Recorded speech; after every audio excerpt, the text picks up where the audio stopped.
Ce matin, je vous invite à ouvrir votre Bible dans le livre du 2 Thessaloniciens,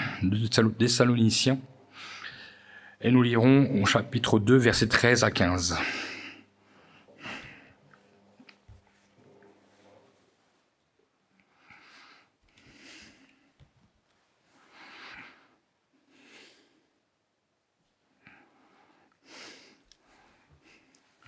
« 2 Thessaloniciens, chapitre 2, versets 13 à 15. Pour nous, frères, bien-aimés du Seigneur, nous devons à votre sujet rendre continuellement grâce à Dieu, parce que Dieu vous a choisi dès le commencement pour le salut, par la sanctification de l'Esprit et par la foi en la vérité. C'est à quoi il vous a appelé par notre évangile, pour que vous possédiez la gloire de notre Seigneur Jésus-Christ. Ainsi donc, frères, demeurez fermes et retenez les instructions que vous avez reçues, soit par notre parole, soit par notre lettre. Amen. » Ici, l'apôtre Paul s'adresse à l'église de Thessalonique. Il rend grâce à Dieu d'avoir choisi les frères et les sœurs afin qu'ils soient sauvés. Ce matin, je rends grâce à Dieu de nous avoir choisis, de vous avoir choisis, les frères et les sœurs, afin d'être sauvés. Depuis le commencement, Dieu sait qui sera sauvé et qui le rejettera. Choisi par Dieu ne veut pas dire que Dieu a des préférences. Car Dieu appelle tous les hommes afin qu'ils parviennent à la connaissance de la vérité. Dieu ne fait exception de personne. Si nous sommes présents ce matin, c'est parce que Dieu nous a choisis pour le salut. Il nous a appelés, il nous a attirés à lui. Et c'est par la foi en Jésus-Christ que nous avons décidé de suivre le Seigneur. Dieu connaît le cœur de tous les hommes et il connaît le cœur de toutes les femmes. Il sait parfaitement, et cela dès le commencement, qui marchera fidèlement avec lui et ceux qui malheureusement le rejetteront, et aussi ceux parfois qui l'abandonneront en chemin. Paul dira dans la première épître à cette église de Thessalonique, au chapitre 5, verset 9, « Car Dieu ne nous a pas destinés à la colère, mais à l'acquisition du salut par notre Seigneur Jésus-Christ, qui est mort pour nous. » Ici, la colère de Dieu nous parle du jugement de Dieu, qui sera le lot de tous ceux qui auront rejeté le fait d'avoir été choisis par Dieu, mais qui n'auront pas mis en pratique, qui n'auront pas cru que Dieu les avait vraiment choisis pour être sauvés. Dieu ne veut pas cela, il désire que nous acquérions par la foi, en reconnaissant la mort de Jésus-Christ à la croix, que c'est le seul moyen d'être sauvés de cette colère à venir. C'est pourquoi encore c'est par la foi, en ce que l'Évangile nous annonce, que nous entrevoyons déjà la gloire à venir, comme rappelé dans notre lecture au verset 14. Ce n'est pas parce que Dieu nous a choisis que nous n'avons plus rien à faire. Et de dire « Dieu m'a choisi, je suis sauvé quoi que je fasse », c'est pas ce que nous dit l'Écriture. Dieu nous a choisis pour le salut. Dieu m'a choisi et c'est en considérant cela que je prends conscience que je dois faire de ce privilège qui m'a été donné de connaître le salut par Jésus-Christ. De faire le choix de suivre Dieu, le Seigneur Jésus-Christ. Et il nous dit aussi, en cherchant à me sanctifier l'esprit. Nous le disons souvent, si l'esprit est sanctifié, tout le corps sera sanctifié. Car c'est notre esprit qui dirige nos actions. Nous rejetons le péché, car notre esprit nous sanctifie. Et si nous sommes sanctifiés, c'est parce que nous connaissons la parole et nous vivons la parole. La parole nous sanctifie. La vérité nous sanctifie. L'apôtre Pierre nous parle de la sanctification de l'esprit. Dans 1 Pierre chapitre 1, verset 2, il nous dit « Et qui sont élus selon la préscience de Dieu le Père par la sanctification de l'Esprit, afin qu'ils deviennent obéissants et qu'ils participent à l'aspersion du sang de Jésus-Christ. Dieu n'a pas élu ses enfants pour qu'ensuite ils fassent ce que bon leur semble. Il n'a pas choisi afin qu'ils restent dans leur péché. Non. Nous avons horreur du péché, parce que nous avons connu la vérité. Parce que nous avons été purifiés de notre ancienne nature, alors nous désirons marcher dans la sanctification. Dieu nous a élus dans la sanctification de l'Esprit. C'est-à-dire que pour accomplir ses desseins de miséricorde en nous, il nous renouvelle et nous sanctifie par son Saint-Esprit. Pierre encore relie la sanctification de l'Esprit, vous l'avez lu comme moi, à l'obéissance, afin qu'ils deviennent obéissants. Le but en vue duquel Dieu nous a élus et nous sanctifie par l'Esprit, c'est afin de nous amener à une obéissance parfaite, complète, et qui est en fait l'attitude normale de l'enfant de Dieu. Tout est lié malgré tout à notre foi. L'apôtre Paul emploiera encore ces mots quand il parlera à l'église de Rome, il parlera de l'obéissance de la foi. Dieu nous a choisis, mais c'est par la foi que nous sommes sauvés. C'est par la foi que nous laissons le Saint-Esprit nous purifier. Et c'est encore par la foi que nous parviendrons à la maturité spirituelle et à la perfection, afin de tendre vers la perfection. Et c'est par la foi encore que nous croyons que ce que dit la parole est vrai. En reconnaissant le privilège d'être choisi par Dieu, il nous appartient de ne pas le décevoir. En travaillant pour notre salut, en travaillant pour nous sanctifier et en travaillant pour nous attacher toujours plus à la vérité. Imaginez recevoir dans votre boîte aux lettres une lettre du président de la République stipulant que vous avez été choisi pour être exonéré d'impôts à vie. Une bonne nouvelle. Mais pour cela, il faut accéder de faire certaines obligations et de se rendre à l'Élysée. Première réaction, certains diront, c'est une arnaque de plus.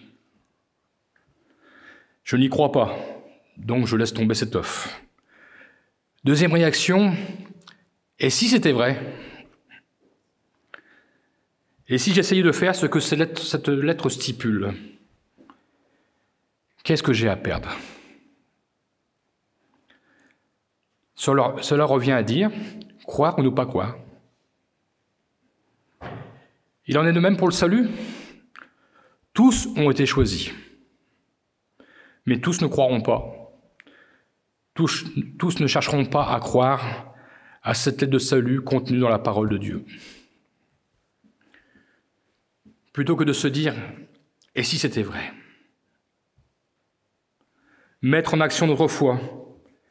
Et s'il n'est plus question de dire « qu'est-ce que j'ai à perdre ?» Car il y a beaucoup à perdre, à ne pas croire. Perdre son éternité, perdre les promesses du Seigneur. Certainement un jour, beaucoup se présenteront devant le Seigneur, passeront en jugement. Certains pourront peut-être se défendre. Je ne comprends pas, Seigneur, tu m'avais choisi. Et les seigneurs pourraient répondre, mais qu'as-tu fait? Lorsque je t'ai choisi, qu'as-tu fait?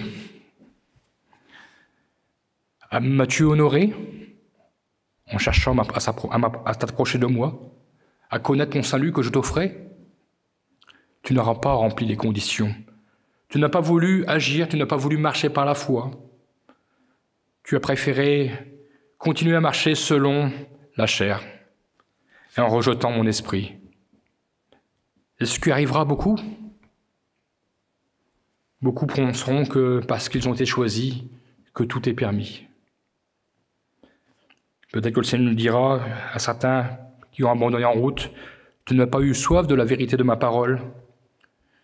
Tu as rejeté ma parole par des raisonnements qui t'ont conduit à la perdition éternelle. Au verset 15, l'apôtre Paul affirme aux Thessaloniciens, Ainsi donc, demeurez fermes et retenez les instructions que vous avez reçues et par notre parole et par notre lettre. Demeurez fermes dans la foi, demeurez fermes dans la sanctification de l'esprit, demeurez fermes dans la portée du salut par Jésus-Christ. Cela demande des efforts.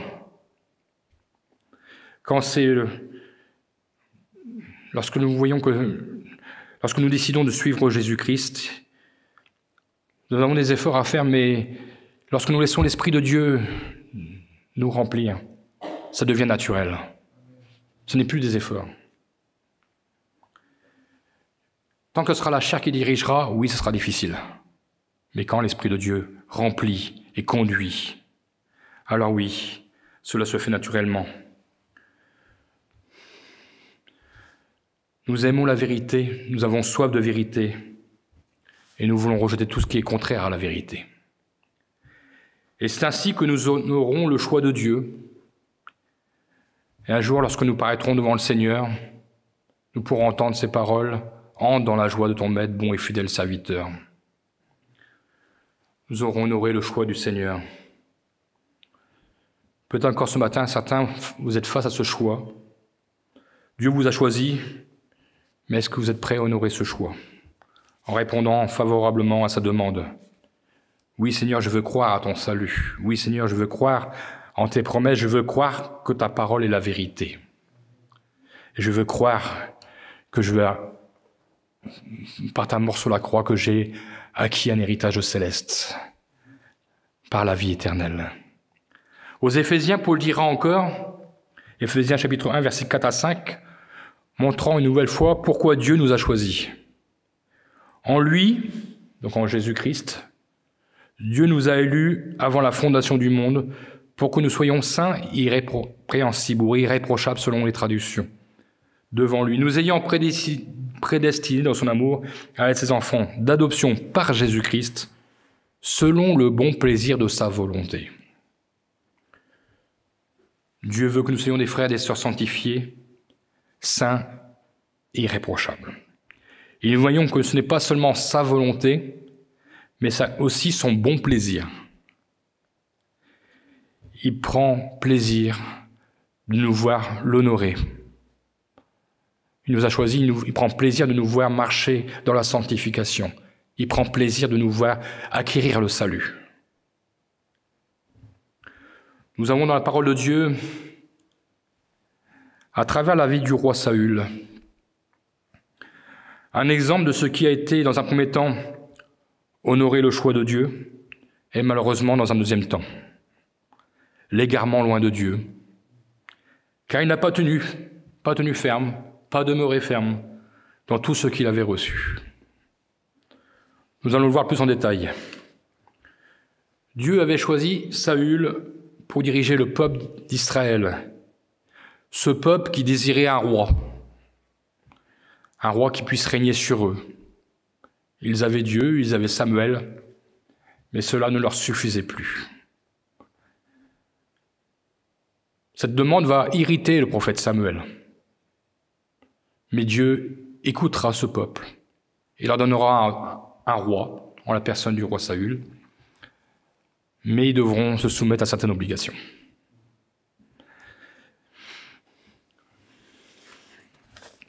Combien encore nous voyons que ce peuple ne faisait plus confiance à Dieu. Il désirait être assujetti à ce roi. Mais Dieu, malgré tout, parce qu'il est bon, parce qu'il est fidèle, parce qu'il aime son peuple, il n'a pas choisi n'importe quel homme. Au-delà de son apparence physique, c'est vrai que la parole de Dieu nous dit qu'il était jeune et beau, et dépassant tous ses semblables d'une tête. Mais cela ne suffisait pas à être roi, selon le cœur de Dieu. Mais le cœur de Saül était bien disposé. D'ailleurs, nous voyons ce qui l'amènera devant Samuel, devant le prophète Samuel. Il perd ses ânesses, il était avec le troupeau de son père, il perd les ânesses, et il décidera d'aller voir l'homme de Dieu pour retenir conseil. L'homme de Dieu en la personne de Samuel, pour l'éclairer.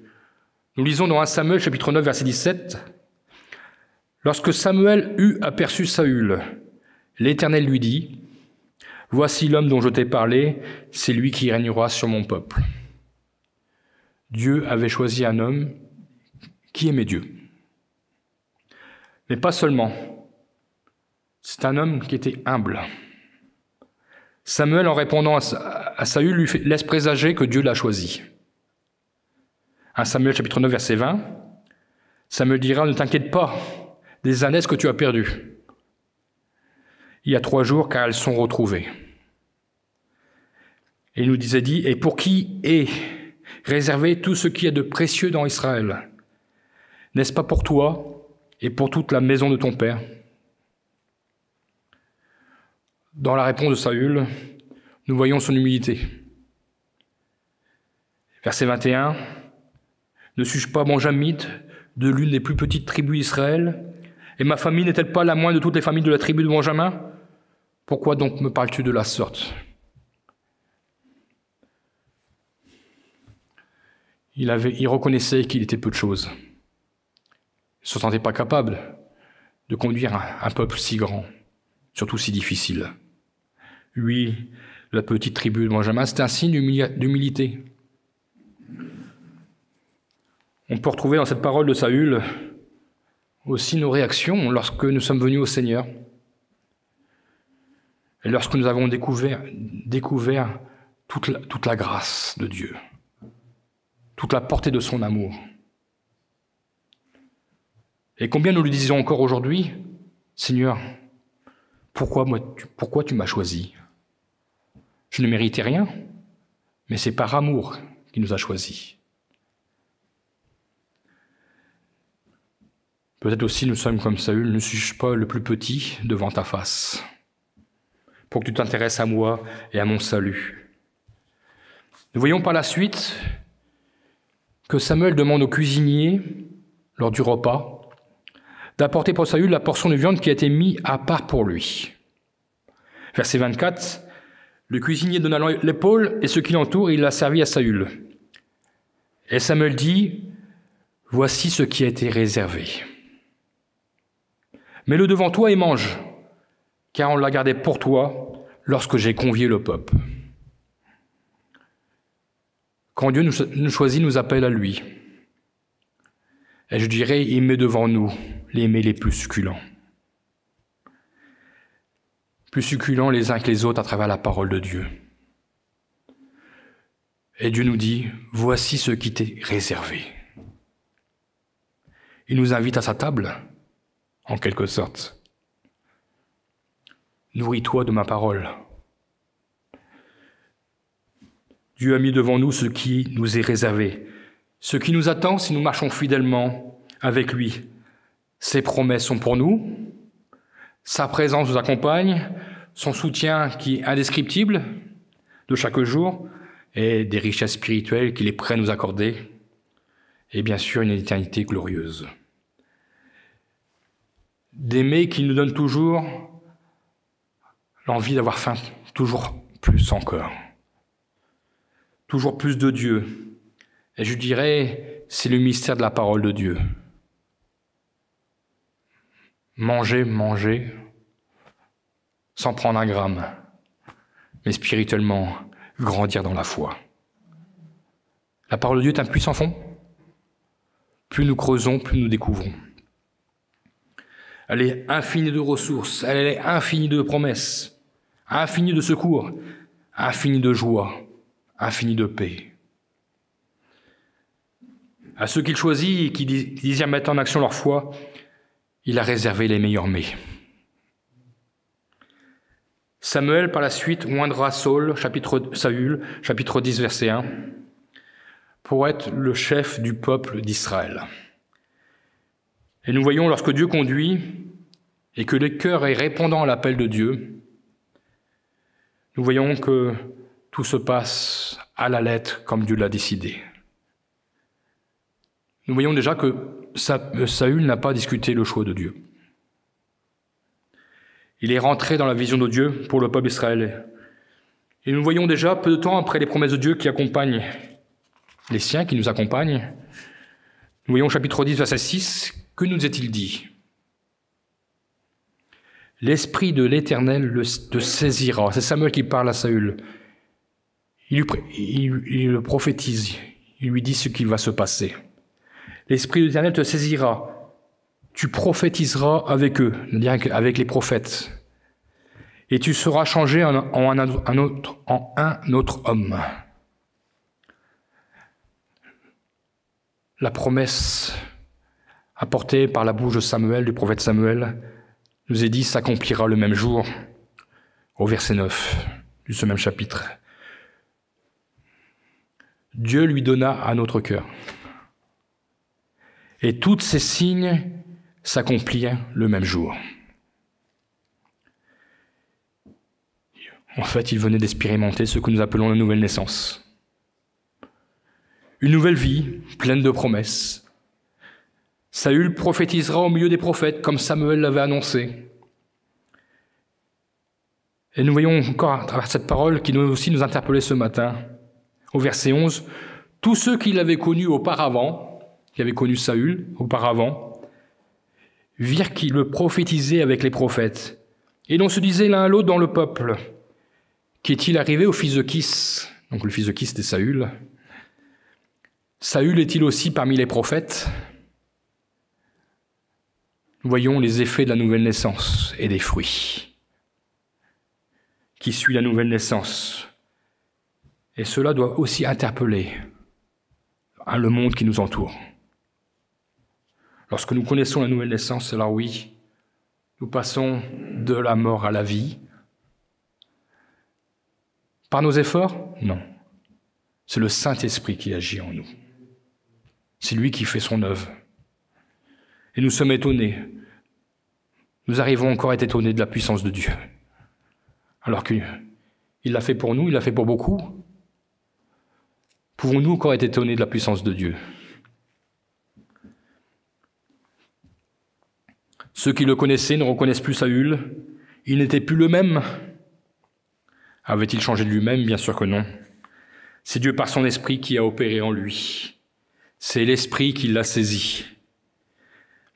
Et lorsque nous venons au Seigneur, Dieu ne nous demande pas de changer par nous-mêmes. Ne nous demande pas de faire des efforts par nous-mêmes. Mais il nous demande simplement de lui faire confiance, d'accepter sa parole par la foi. Et ainsi, c'est le Saint-Esprit qui agit en nous et qui fait son œuvre. C'est lui qui convainc de péché, c'est lui qui restaure les cœurs brisés, c'est lui qui nous guérit de nos infirmités. Lorsque nous venons, c'est le Saint-Esprit qui agit puissamment en nous. Et nous voyons que peu de temps après, Saül va déjà devoir gérer une situation de crise. L'ennemi d'Israël, en la personne des Ammonites, va assiéger Jabès en Galade. Le peuple était désespéré parce que l'agresseur, l'oppresseur, voulait traiter une alliance avec tout ce peuple, mais en leur crevant à chacun un œil. Drôle d'alliance. Ah, bien sûr, ce peuple était désespéré et pleurait amèrement. Et cela est venu aux oreilles de Saül. Il nous est dit au chapitre 11, verset 6, toujours dans Samuel, « Dès que Saül eut entendu ces choses, et là encore il nous est dit, il fut saisi par l'Esprit de Dieu. Et sa colère s'inflamma fortement. » Vous pourrez lire la suite. La suite nous montre que Saül ira battre les Ammonites. Ce peuple fut dévasté, car Dieu avait conduit les choses. Et l'esprit de Saül était bien disposé. Pendant 2 ans, Saül marchera avec Dieu, sera à l'écoute de Dieu, obéira au commandement de Dieu. Et tout se passera merveilleusement bien. Jusqu'au jour, 2 ans plus tard, malheureusement, il n'a pas tenu ferme. Il commettra des erreurs parce qu'il va s'appuyer sur lui-même et non plus sur Dieu. La chair reprendra le dessus sur l'esprit. C'est à cause de son impatience qu'il va commettre des péchés qui mettront en péril son règne. Le Seigneur avait clairement ordonné à Saül d'attendre l'arrivée de Samuel à Gilgal. Le prophète devait offrir les sacrifices et lui donner des instructions, ce qui nous est dit dans 1 Samuel chapitre 10, verset 8, donc auparavant. Dieu a voulu éprouver l'obéissance du roi Saül. Alors vous me direz, oui, mais les 7 jours fixés par Samuel est arrivé à terme. C'est écoulé. Mais notre temps n'est pas le temps de Dieu. C'est Dieu qui éprouve notre obéissance. Parfois, on prend des décisions parce que nous sommes pressés. Nous n'attendons pas le temps de Dieu. Certainement, nous pouvons trouver la chose bien. Samuel, ce qu'il faisait pourrait lui paraître bien, mais il ne devait pas faire ce sacrifice qu'il va faire. Dieu ne lui avait pas permis de le faire. Il n'était pas autorisé à le faire. 1 Samuel, chapitre 13, verset 11, Samuel arrivera. Il dira, qu'as-tu fait ? Qu'as-tu fait ? Et nous notons ce début de réponse de Saül au verset 12. Je me suis dit. Vous voyez, quand la chair reprend le dessus sur l'esprit. Dieu lui avait dit d'attendre l'arrivée de Samuel. Il ne l'a pas attendu. Du coup, il s'est dit, et il a agi en conséquence. Et il a désobéi au commandement de Dieu. Et la sentence de Dieu va tomber. Chapitre 13, verset 13. Samuel dit à Saül, « Tu as agi en insensé. Tu n'as pas observé le commandement que l'Éternel ton Dieu t'avait donné. » Et là, la suite. « L'Éternel aurait affermi pour toujours ton règne sur Israël. » S'il avait attendu, s'il avait continué à marcher comme il avait marché, en obéissant à Dieu, l'Éternel aurait affermi pour toujours le règne sur Israël. Ne pas avoir suivi l'Esprit de Dieu l'a conduit à désobéir à Dieu. Et nous voyons que par la suite, c'est le début de la déchéance de Saül. Quel gâchis. D'autres désobéissances vont suivre. Dieu lui avait ordonné qu'il extermine les Amalécites et leurs troupeaux, mais il a préféré épargner Agag et les meilleures bêtes de son troupeau. Il y avait le profit. S'ensuit ensuite un mensonge à Samuel, au prophète. Mentir au prophète. Et donc à Dieu. Et nous voyons cette terrible conséquence dans 1 Samuel 16, 14. Il nous est dit, l'Esprit de l'Éternel se retira de Saül, qui fut agité par un mauvais esprit venant de l'Éternel. La rupture de Dieu avec Saül. Je dirais c'est l'un des épisodes les plus tristes de la Bible. Que l'Esprit de Dieu, nous ne soyons jamais séparés de l'Esprit de Dieu. C'est primordial.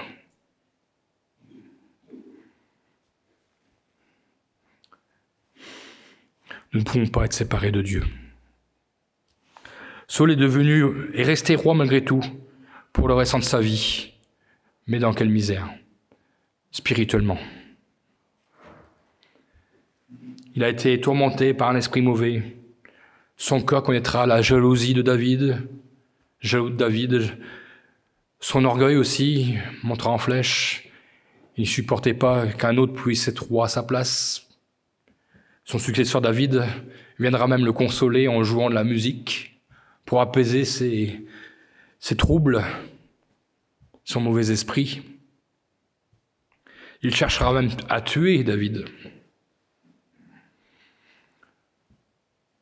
Mais nous voyons encore que ici, Dieu va conduire David à ne pas réagir.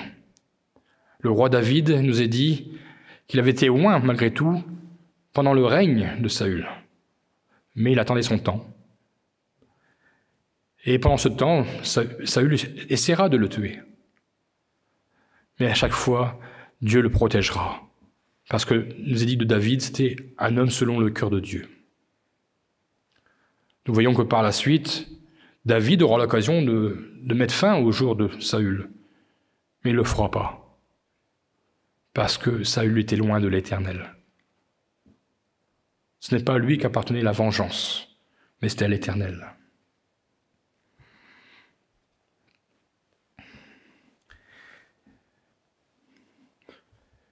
Quel gâchis d'avoir abandonné les commandements de Dieu, de désobéir à Dieu.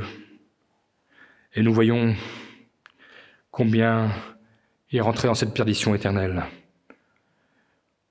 Pourtant, Saül avait été choisi par Dieu. Il a marché fidèlement pendant un temps, ponctué par des victoires. Dieu pourvoyant tout pour lui, il ne manquait de rien, jusqu'au jour où il a décidé de ne plus honorer le choix de Dieu, le fait d'avoir été choisi par Dieu, en agissant de lui-même. Il en perdra son salut. Si Saül avait tout au long de sa vie obéi à Dieu et cherché à accomplir la volonté de Dieu, je crois que son règne aurait été un règne exemplaire. Mais il a préféré choisir une autre voie, qui l'a conduit à faire de mauvais choix.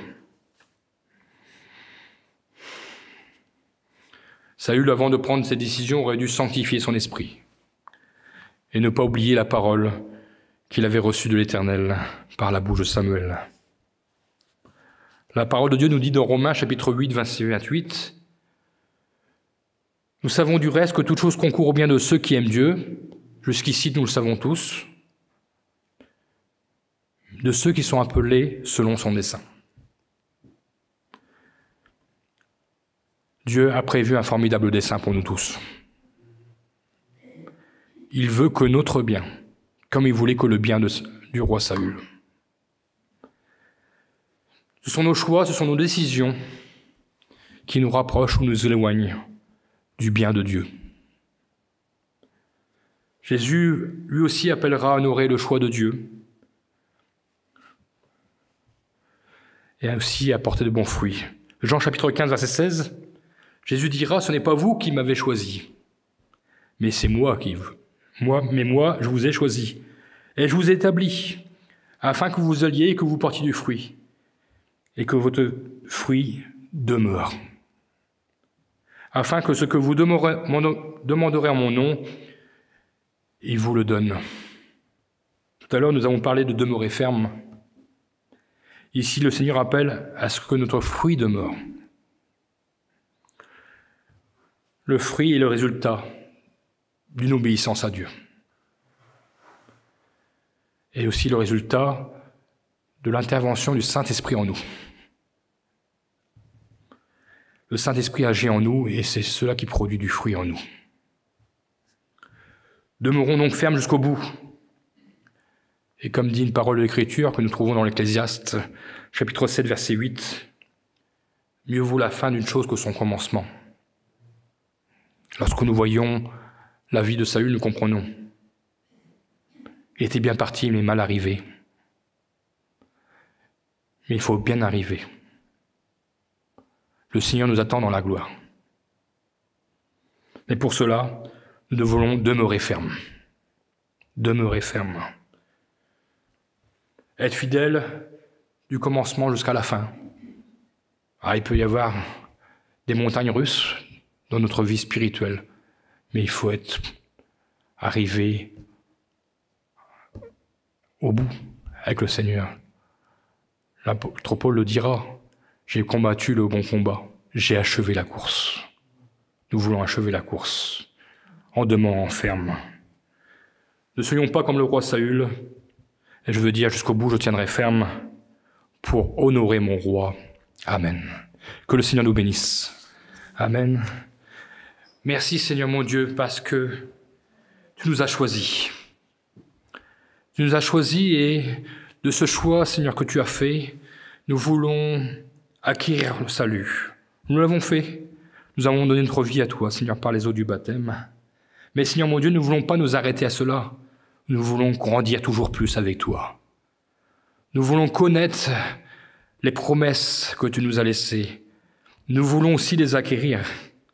Nous voulons marcher par la foi. Nous voulons vivre la vérité. Nous aimons la vérité.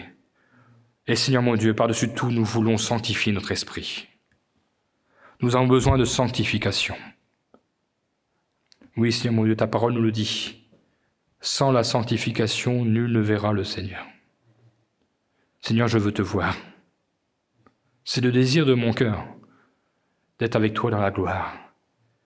Tu as promis un règne au roi Saül. Tu nous as promis un règne à nous aussi. Tu nous as dit, vous régnerez avec moi. Et nous régnerons un jour. Nous savons que nous sommes princes et princesses de ton royaume. Merci, Seigneur mon Dieu, parce que ta parole est la vérité. Et je veux me laisser sanctifier par la vérité. Je veux que mon esprit soit bien disposé. C'est toi, Seigneur mon Dieu, qui enlève tout esprit contraire à toi. C'est toi qui purifies. Ô Seigneur mon Dieu, nous ne voulons pas finir comme le roi Saül, mais nous voulons vivre comme il a commencé, en faisant pleinement confiance à toi, en marchant selon tes voies, selon tes ordonnances. Cette vie que tu nous as promis n'est pas une vie difficile lorsque nous laissons le Saint-Esprit travailler en nous. Et Seigneur mon Dieu, nous nous réjouissons de voir, Seigneur, que nous n'aurions rien pu faire de nous-mêmes, mais c'est un miracle qui vient du ciel. C'est toi qui transformes les cœurs. C'est toi qui transformes aussi parfois nos préjugés que nous avons, Seigneur mon Dieu, qui nous fait comprendre que nous avons besoin que l'Esprit de Dieu habite entièrement en nous. Et ce matin, c'est ce que nous réclamons. Habite entièrement en nous, Seigneur. Nous voulons voir ta gloire. Nous ne voulons pas seulement l'entrevoir, mais nous voulons la voir, Seigneur. Tes promesses sont aussi pour nous aujourd'hui, ta parole nous le dit. Ce n'est pas pour les autres, mais c'est aussi pour nous. Je veux les acquérir. Je veux acquérir tes promesses. Je veux acquérir tes bénédictions. Tu veux bénir. Tu veux bénir ton peuple. Tu veux bénir mon frère, tu veux bénir ma sœur. Je me réjouis que tu bénisses mon frère et ma sœur. Et je me réjouis parce que tu vas me bénir. Seigneur mon Dieu, merci pour ta parole qui est bonne. Merci parce qu'encore aujourd'hui, ce n'est pas une parole de l'Ancien Testament, mais c'est une parole vivante que nous proclamons.